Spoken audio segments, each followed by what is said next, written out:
Oh, so this is crazy. There's people, and I'm on a stage, and I didn't know if this is ever going to happen again. So a couple observations before I get started. It's always good to wear the same shirt you have in your headshot when you come to an event like this. It goes over really well. I've been doing a lot of presentations over the last year. Some of them, I think, Victor, I don't know what the biggest one we probably had was 16, 17,000 people on a Zoom call. And all you see is a light, and you're talking, and sometimes you get lost in your talking, and then you're kind of like, oh shit, I'm talking to 17,000 people right now. And then the only thing you have, the only indication is the chat, and it's flying by, and you're seeing people commenting things, but I tell you, this is a lot different. Having a ring light in your eyes is kind of the same effect as these lights in your eyes, but this all feels very, very different. And I just realized when I was talking to Jason, the last time I was on stage was here, which was I don't know if it was exactly 2 years ago, but it was whatever it was for those of you here last time. That was the last time I was on stage. Anyway, let's see here.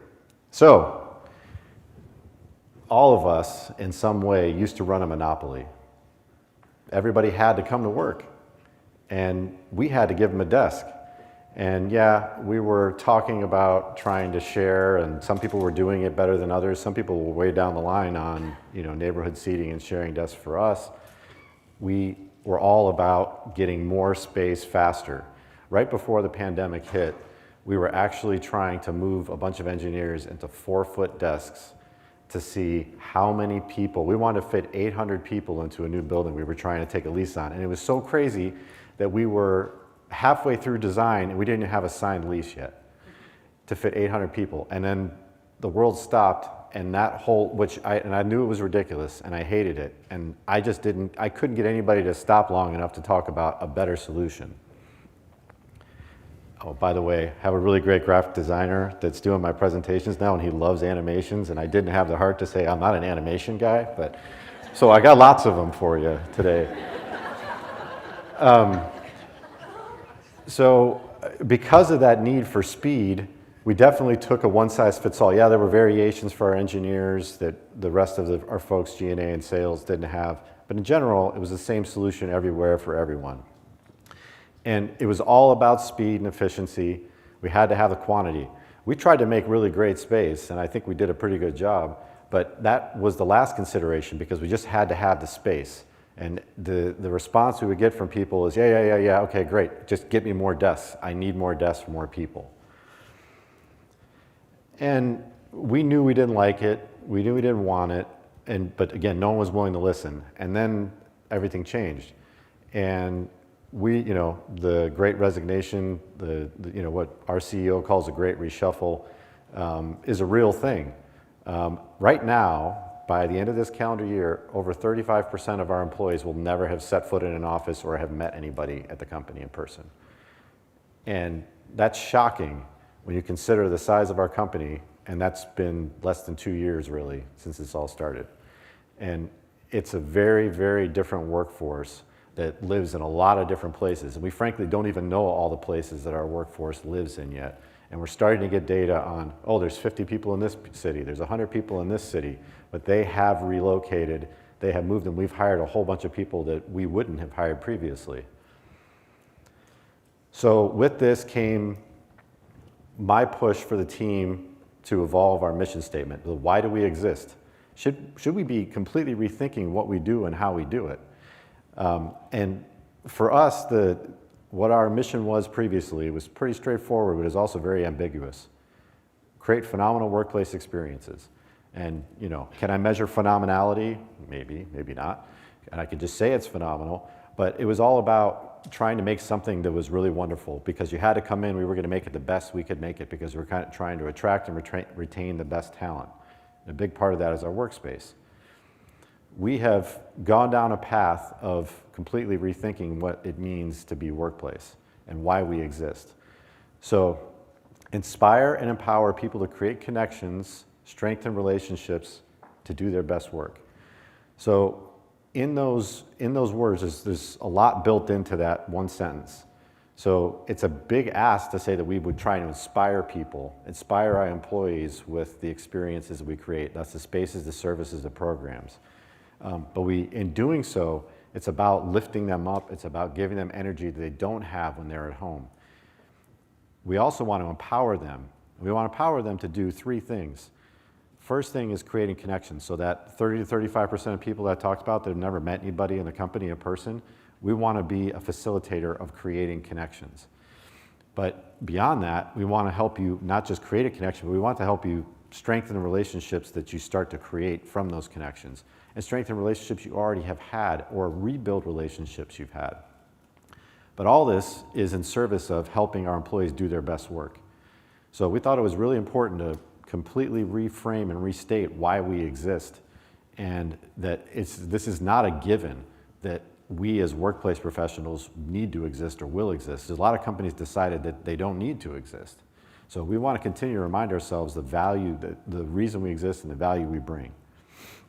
At the same time, we partnered with our HR team to develop our flexible work policy. And if you haven't seen it or heard about it online, we have gotten to this place where it's all about trusting individuals to do what's best for them and their teams, and we want to meet them where they're at.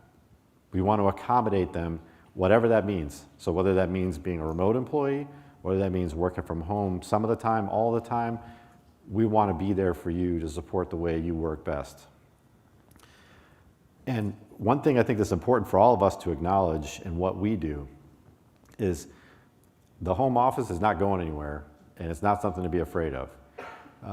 I've had a number of conversations, and people would say, well, do we really want to acknowledge that? Because by acknowledging that, we're kind of saying that we're giving it credence. I'm like, well, you have to. None of us can deny that if you have a good home office setup, it works for a lot of things. And there's a lot of times where it's really good at what it does.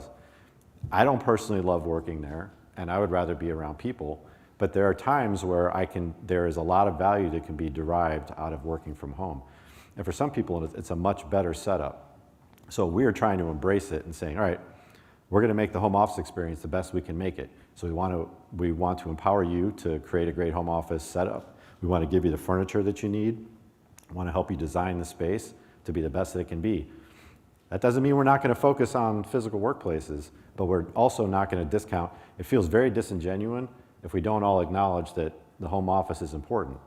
Because then when we're selling the workplace and it feels like we're selling it in lieu of the home office, people are gonna be like, yeah, but I work better at home.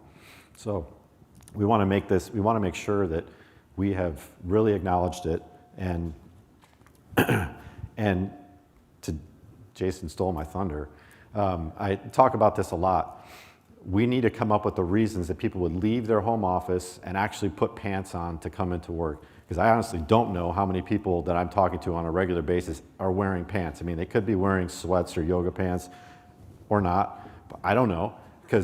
And the funny thing is, for those of you who have met people who you didn't know before, who were hired during the pandemic, and then you've met them now in person, I've had the experience a number of times. First of all, when people meet me, they're like, holy shit, you're taller than I thought. And then I see them and I'm always gonna have a reaction to, I didn't expect something about meeting them in person is different. But we really want to figure out reasons to give people real motivation to come into the office. So here are the things we're doing. And I'm going to focus on, and we're doing a lot, but I'm going to focus on 5 things right now. We're going to be intentional, and we're going to help people be intentional about the decisions they make. We want to create unique experiences and spaces that you can't get when you're at home. We want to create worthwhile experiences that are memorable, that you get something out of, and that make you want to come back again.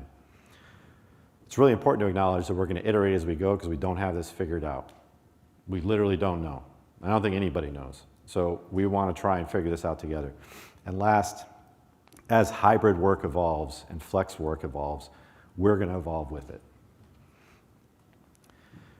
So, hey Victor, can you bring my water when you have a chance? Intentionality. So we want to have planning strategies that start with, okay, over the course of a year, a quarter, a month, thank you very much. I haven't done this in a while.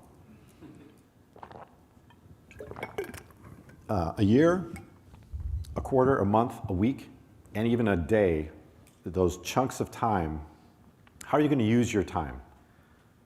And most of us don't plan that. I mean, yes, I have a conference coming up. Yes, I need to go to this site and visit somebody, and I can start to plan around those things. But you never had a plan with intentionality around when you're going to be together in person with other people. We actually just did an experiment in the month of October with my entire workplace organization. We called it Intentional October, and we looked to schedule all the things that were happening over the course of the month. We asked everybody to put all their intended locations day by day, and we kept reiterating, I don't care where you're at. I don't care if you're at home the entire time. It does not matter to me. But I just want you to share where you're going to be so the rest of your team can see where you're at and they can plan accordingly. Because pre-pandemic, there was nothing worse than coming into the office and having nobody there. Now, you come in, and I'm sure some of you experienced this, when I come in the office sometimes and I'm in a building and I'm literally the only person there, it's really depressing. I mean, literally depressing, and I don't even want to go back again. And then you get on the road and there's no cars, and then it gets really creepy and you feel like you're in a movie. But, so we're also developing tools to help people do this. I know, and Microsoft is building some tools within Teams, within Outlook, to help people plan more intentionally. We're also building within our Workplace app, we're building a tool to allow people to schedule. But I think this is something that a number of companies, and maybe some folks in this room, are already thinking about, to develop tools to help people plan more effectively so that when they're together, they're coordinated in their togetherness. So I'm going to talk about 5 unique spaces. These are renderings of our headquarters building. It's just about to open, that we're really proud of in Sunnyvale, our new headquarters. And I'll get into those now. Dynamic work environment is our new neighborhood typology. We started on this 3.5 years ago, almost 4 years ago. And we had gotten to the point where we were doing a couple pilot programs right before the pandemic, just getting ready to start them, and then it all stopped. We have gone all in on this, and we have a number of these spaces, and we're pretty much hoping that it works out really well, because we've already gone down this path. In a nutshell, what it is we give the control to teams.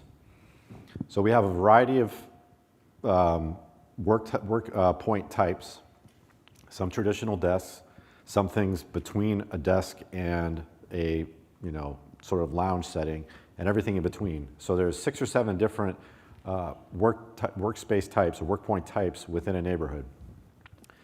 We decide on a sharing ratio for the team, and we're even doing sharing ratios for engineers.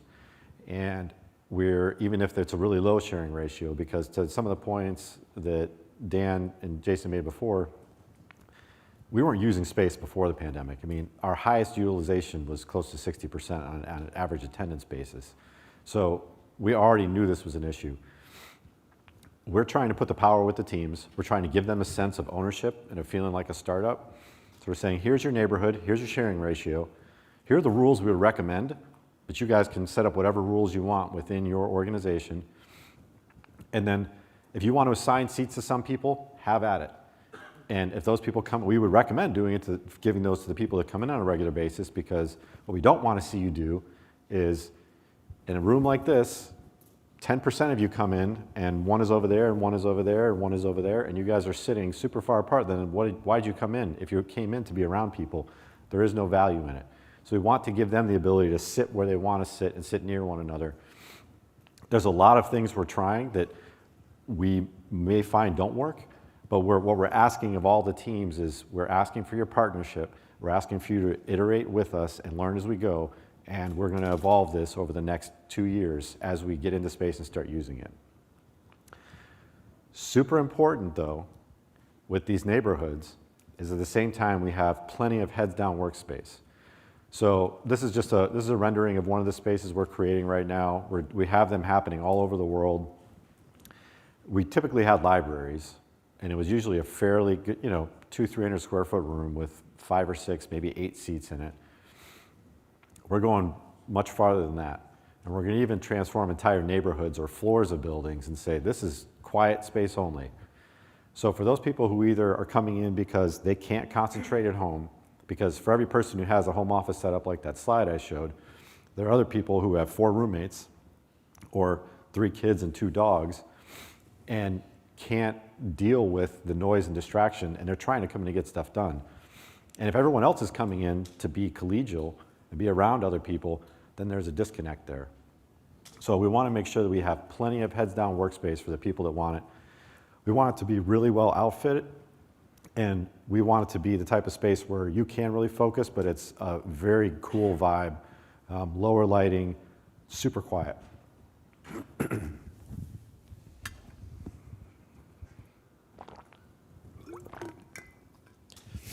Hybrid meeting space. This is huge, and I'm sure you guys are all thinking about this and trying to figure out how to do it.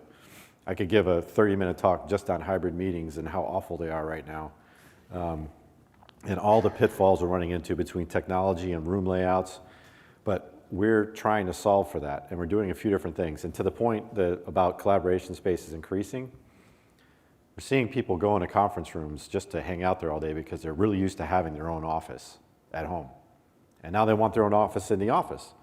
And they can blame masks right now because, yeah, it makes sense. I go in, I don't want to have to get on a Zoom call or a Teams call with a mask on, so I go into a conference room. But then they're like, well, I might as well stay here. I'm already here.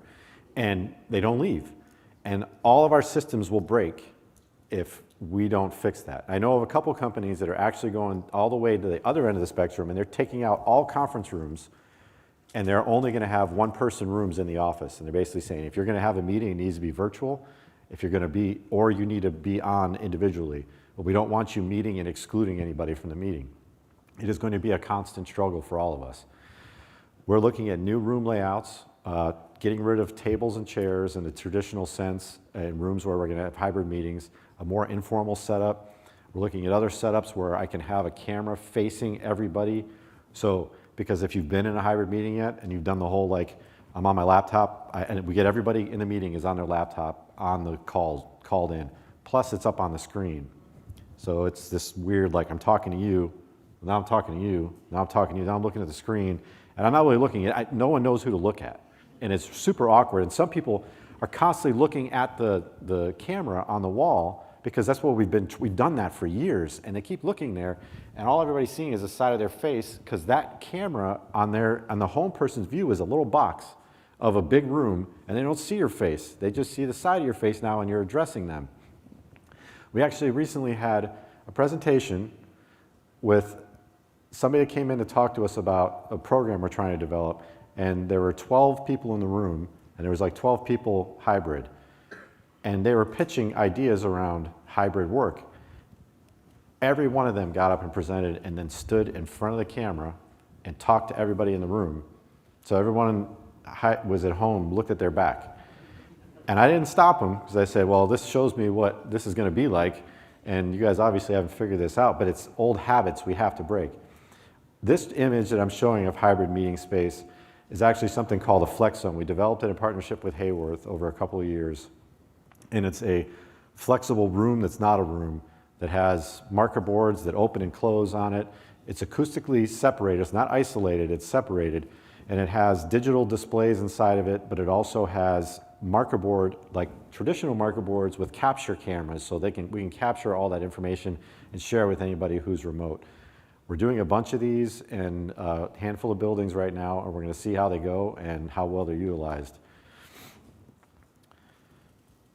So food has always been a big part of our culture, but now we're seeing food taking on even more importance. One of the things that's been happening over the pandemic, and at first for about 5 minutes I was upset about it, and I realized it was a great thing.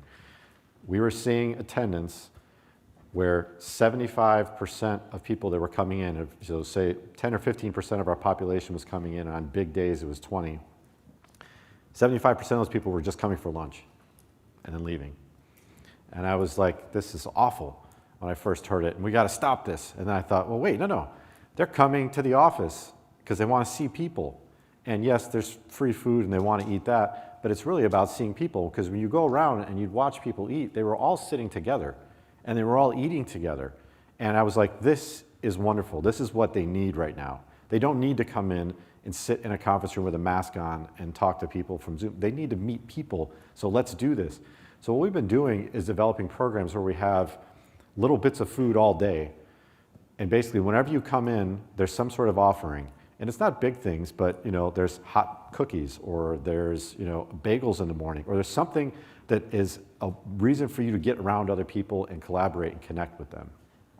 What we're also doing, and what's in this rendering, is we're pulling food service out of the cafes and pushing it into the office space.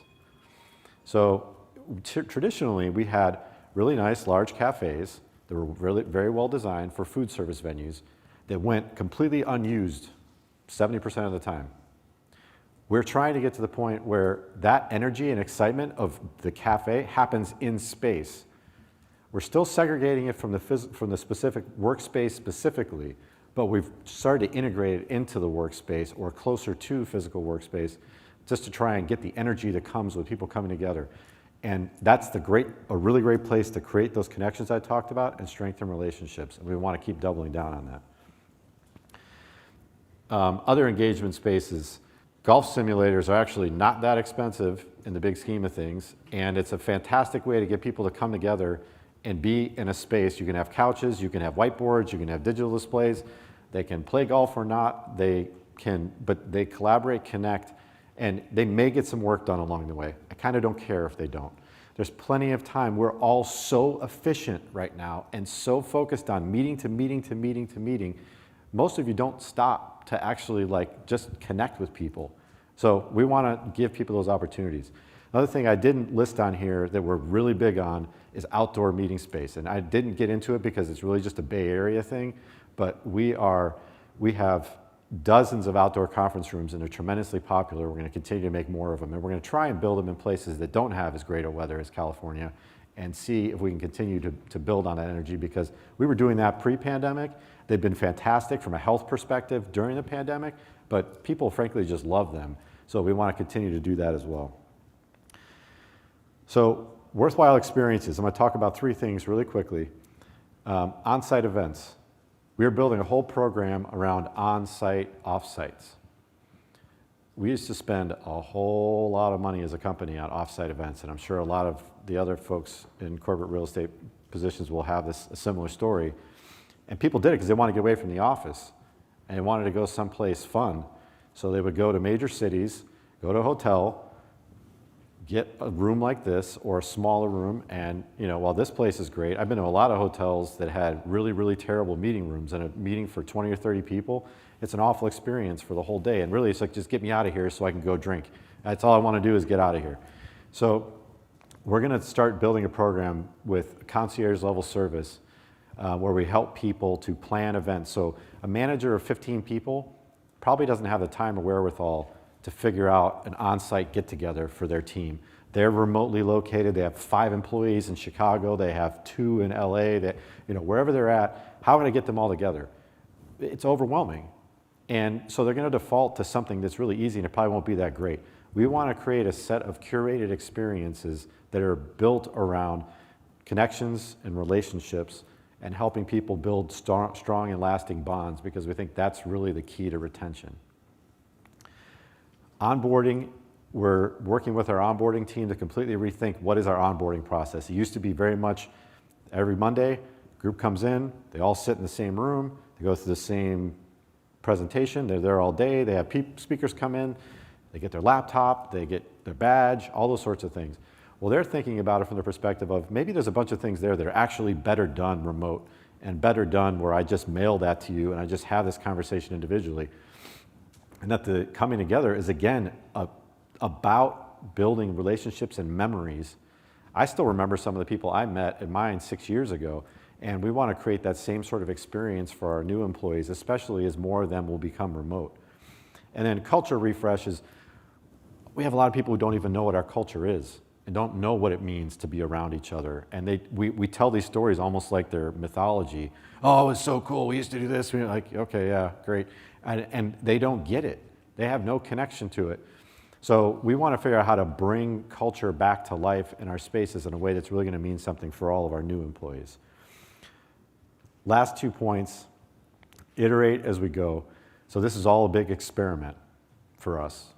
And we're openly acknowledging that with our executive team. And they love it. And they're talking about flexible work as an experiment. We're all experimenting together. We're iterating and learning as we go. One of the big things we need to do is educate our employees and spend more time teaching our employees about how to use space. Just giving them first day of business, open up, big party, give them a handbook that says, here's where all the spaces are, this is what the, and it doesn't matter how cool it looks, we've done everything. We've done digital, we've done print, we've done, VR codes, QR codes. We have to do more. We have to train people how to do hybrid meetings. We have to train people how to work as a team and collaborate and be intentional in their planning. They don't know how to do it on their own. None of us know how to do it. We try to do it as a team, and we realize how much we still don't know.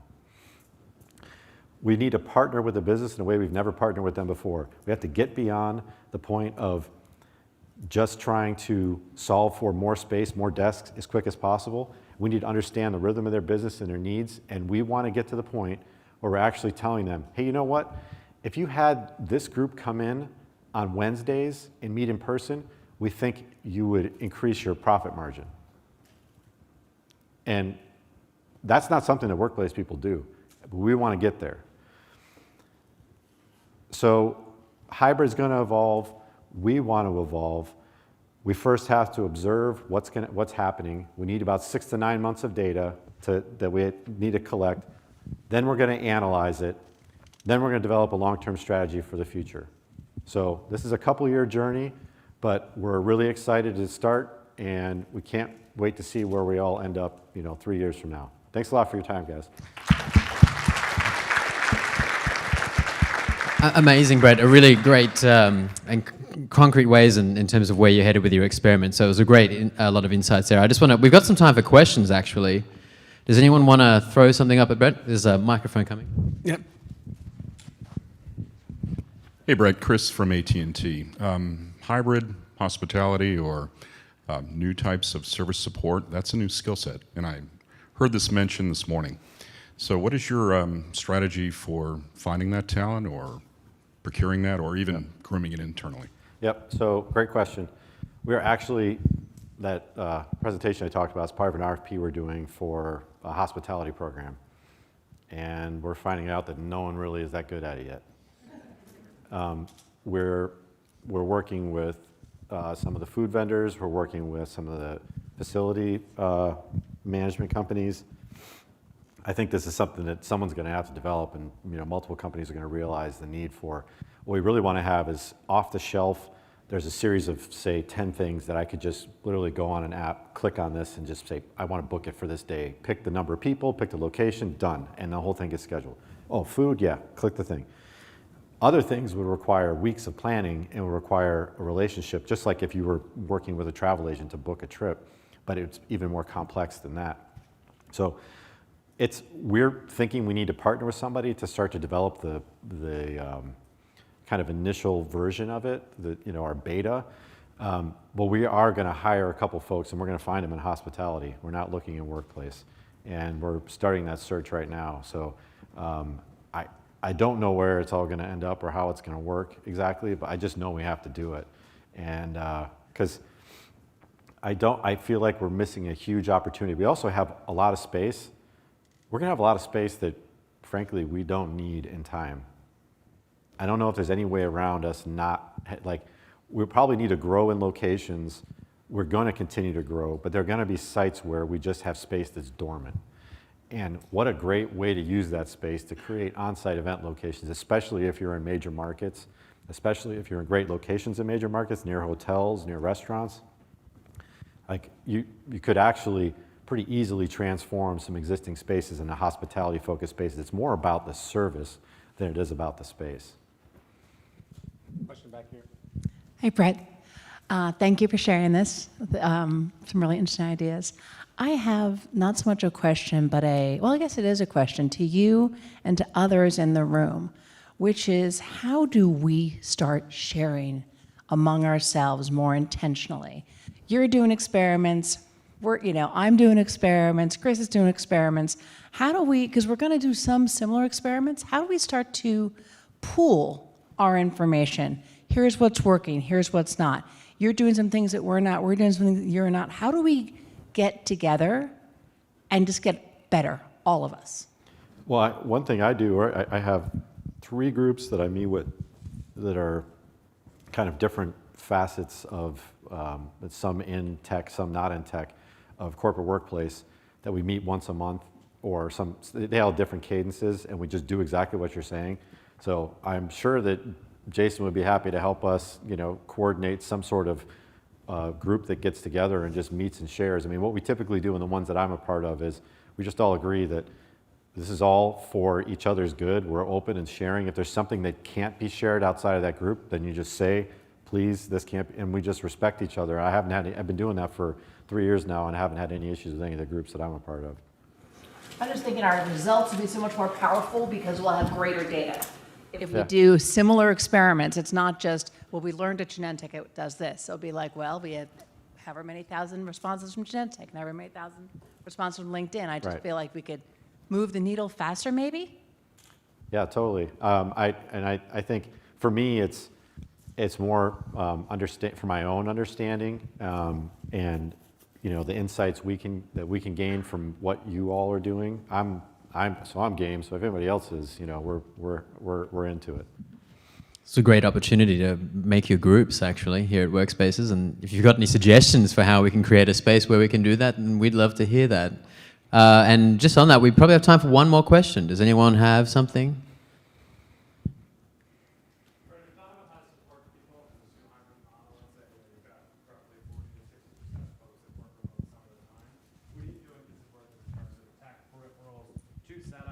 Monitors at home, a stipend, some stuff in the office. That's something we're really struggling with right now, trying to figure out, what's best. And frankly, is there a need for us to support people at home? Our model at CarGurus is 3 days in office is sort of our new norm for now, Yeah. right?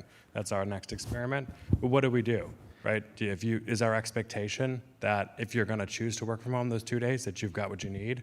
Or do we need to keep supporting people? So the way I'm thinking about it, and I've been pushing for this, and I will continue to push for it. Right now, we're funding just over $1,000 of every new employee, a one-time stipend. They also have the ability to reimburse monthly for things like internet, just supplies and materials, internet. But we do the stipend, and we have negotiated pricing on a number of things, and we have a store set up so they can easily just go pick the things they need. Next thing we're doing is we're going to start providing design assistance. There's a new company, and I wish I remember the name. Do you remember the name? I'll think of it and share it later. There's a company that wasn't around work. It's a software, it's an interior space design thing where you basically take a picture with your phone, and then you can use their components and lay things out. And it actually is, I thought it was going to be cheesy. It actually is pretty good. So we're going to look at that software and some other software that's out there to let people do that and create their own setup. We are also going, so we're working with our IT team, this whole neighborhood seating then, and what do I have at the office? Monitors, so everybody also gets, on top of that allowance, everyone also gets an allowance for a monitor at home, and engineers can get 2 monitors. So that's the way we're set up, but that's a one-time thing. But then you'll have access to monitors at the office. The biggest question is peripherals, keyboards, mice. I get people telling me all the time, I don't want to have to lug my stuff all around. I'm like, really, lug a keyboard and a mouse? I don't know. Last time I checked, they weighed like a quarter of a pound. But I get it. It's the sense of having to deal with that. But we are providing everybody with peripherals at the office, and then we also have these ridiculous-looking vending machines with them. If you happen to forget something, you can bill it to your department. But yeah, I think it's important whether you're home 1 day a month or 4 days a week. I think it's important to give people the right setup so they can be really effective at home too. And it is not that expensive compared to what we do at the workplace, that's for sure. And if you do it as a one-time thing, it's not as bad. So that's. We have time for one more quick question. Hey, Brett, how are you mapping inclusive design into both the programmatic side of things and also just the built environment, making sure that it's not just for the able-bodied folks that are in the space, or even just those who have some sort of impairment, whether it's visual, auditory, things like that? Awesome question. So we've been working with we have a number of ERGs, and our Enable In, everything has in it, but Enable In is one of our groups, and We've been working with them for a few years. First, we just did an audit. 3 years ago, we did an audit of every space we have and what do we need to do to improve it and change it. And really that's a lot about accessibility, and accessibility is pretty straightforward. What we've been focused on is going way beyond that. And we don't yet have a definitive checklist that we're doing site by site, but we're trying to get to the point where we do. Right now, it's more of, have you asked the right questions? Do we have the energy around it? Just making sure that every project, it's being considered to the extent that it can. I do want, it's this fine line we always walk between guidelines and standards. And I don't want to get to a place where we standardize things and people aren't thinking, because these things change, like literally the requirements and the ideas about how it can be more inclusive feels like it's changing weekly to me. So I think we're just trying to have everybody with the mindset on all our projects that you're always thinking about it and it's top of mind. But I think now it's even more acute to the point I made about the people who have always had issues working in the office, who don't have those problems at home. They are really, really feeling it when they come in, and they're super sensitive. So I think it's going to force all of us to be better about it. But I think creating, one of the big things for me, this whole heads down workspace thing, I hope will solve a lot of these issues, because it checks a bunch of boxes on that gamut of creating a space that's more inclusive for more people. But it's also just variety of space types. I have visited a few of our sites recently that, they're super clean, super organized. There's no stuffing on the desks anymore. And you walk in and just see like 200 desks. And I'm like, we don't need this anymore. No one wants this. This is like that. And I think this is the reality of it. It's just, even though there are still managers who haven't totally got on board with this and are still saying, I want everybody to come in all the time and want to sit at the desk, they're like, well, good for you. They're not. They're not going to do it. And so anyway, I think there's a lot still to learn, but I think the biggest thing for me is that we have asked the questions on every project, and if we need to admit to ourselves when we're not doing well and be willing to stop, go backwards, and correct it. Awesome. Thank you so much, Brett. And round of applause, man. Awesome presentation.